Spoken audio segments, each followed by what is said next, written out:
हमारे साथ जिला प्रवक्ता विक्की गुप्ता जी हैं। बात करेंगे 2027 आगामी विधानसभा के चुनाव को लेकर समाजवादी पार्टी का सबसे बड़ा मुद्दा क्या रहेगा। देखिए, आज देश बहुत ज्वलंत स्थिति में है। बीजेपी ने आज देश को बिल्कुल गड्ढे में ढकेल दिया है। उन्होंने कहा था कि हम राम को लाए हैं। अरे आप राम को पहले बाद में लाइए। सबसे पहले आप महंगाई को हटाइए, तेल लाइए, खाद लाइए, बीज लाइए, रोजगार लाइए, शिक्षा लाइए, स्वास्थ्य लाइए, चिकित्सा लाइए, बिजली लाइए, गैस लाइए, तेल लाइए। इन सब चीज़ों की आज देश में भारी किल्लत है और ये जनता जानती है, ये किसी से कुछ छुपा नहीं है कि आज देश के क्या हालात हैं।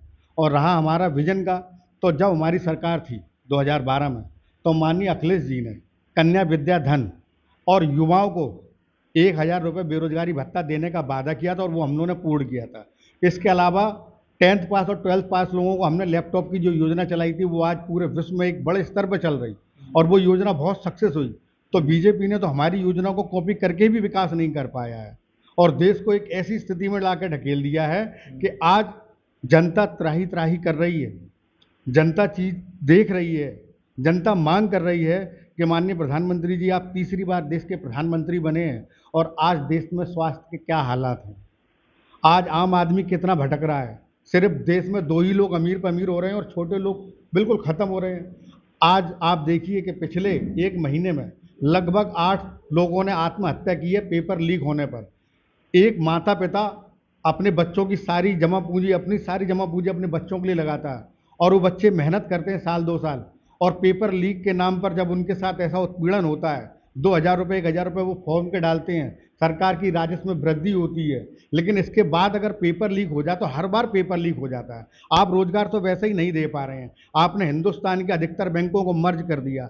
आपने अधिकतर रेलवे, पेट्रोल पंप, जो भी चीज़ें हैं, बंदरगाह हैं और आपकी स्मारक हैं, इमारतें हैं पुरानी, उन सबको आपने प्राइवेटाइजेशन कर दिया, ट्रिपल पी मॉडल कर दिया। तो आखिर ये देश का रुपया जा कहाँ रहा। आज देश पे 2.5 लाख करोड़ का कर्जा है, तो ये कर्जा आखिर क्यों नहीं चुका पा रहे हैं। जब मनमोहन सिंह जी सरकार में थे, देश पर इतना कर्जा नहीं था। आज देश को उससे 2.5 गुना ज़्यादा कर्जा बढ़ चुका है। आज देश में जो भी बच्चा पैदा होता है वो 2,70,000 रुपये का कर्जदार है। मैं पूछना चाहता हूं बीजेपी सरकार से, आखिर ऐसी क्या मजबूरी हुई कि आपने रेलवे से बुजुर्गों की सब्सिडी खत्म कर दी। अरे हम बुजुर्गों को क्या दे रहे हैं। अगर हम बदले में, बुजुर्ग हमें वोट देते हैं, आज उनके बच्चे उनको छोड़कर चले जाते हैं, तो बुजुर्गों के पास पैसे नहीं है, सिर्फ पेंशन है या उनकी पुरानी जमा पूंजी है। इससे वो तीर्थ यात्राएं करते हैं या कहीं जाते हैं तो उनको ट्रेनों में सुविधा मिलती थी सब्सिडी की, लेकिन आज वो सब्सिडी भी आपने ख़त्म कर दी। आज आपने इतने उसमें वो कोड लगा दिए चीज़ें कि ये प्लान, ये टैरिफ, इसमें इतना इतना कैंसिलेशन पे इतना, रिजर्वेशन का इतना, साइड की ख़त्म, पेंट्री कार ख़त्म, रेलवे का प्राइस। तो आखिर रुपया जा कहाँ रहा, मैं ये सवाल पूछना चाहता हूँ। अच्छा, जैसे किसान हैं, मैंने देखा है आए दिन किसानों को खाद बीज टाइम पे नहीं मिलता है। इसके ऊपर क्या राय रखना चाहेंगे। आपकी सरकार सत्ता में आती है तो किसानों की आय बढ़ाने के लिए सबसे पहला कदम क्या उठाएगी समाजवादी पार्टी। देखिए, सबसे पहला कदम तो समाजवादी ने 2012 में ही समाजवादी पार्टी ने उठा दिया था। किसानों की सिंचाई मुफ्त कर दी थी।